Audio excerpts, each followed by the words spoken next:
I just made a note as I was writing about what I call the broken body of the poem of why a poem is a kind of ritual and how.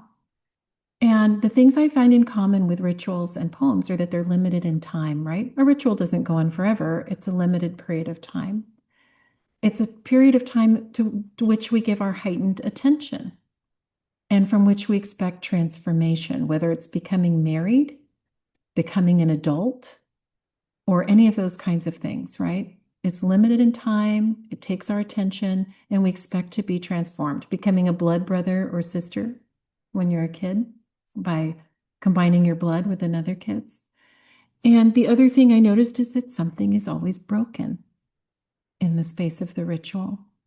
And so it can be a cutting of a cake, it could be the cutting of the finger to do the blood thing. Weird that kids do that, but they do. They know what a ritual is, they feel it. Or it could be stomping on the glass after the wedding ceremony. There's a lot of things that we break. And so that gives us a sense that we're in the sacred space of the ritual. And when you look at a poem, it's made of broken parts. We have line breaks. That's what makes it different from prose, unless it's a prose poem, a more rare thing. But the fact that the lines are broken already heightens the poem into the territory of the sacred or something to pay more acute attention to. The syntax in a poem is usually not exactly like the syntax of prose or everyday speech. It's more broken up and sometimes more odd. And that made me curious. And so I noticed that often that kind of breaking of syntax is not only happening in a poem, but in other environments where we expect a character or a person to be a conduit for the holy. I'm not saying why, because I don't really know, except there's something about, that Leonard Cohen thing of where we're broken or there's a fissure, right? This is where the light gets in.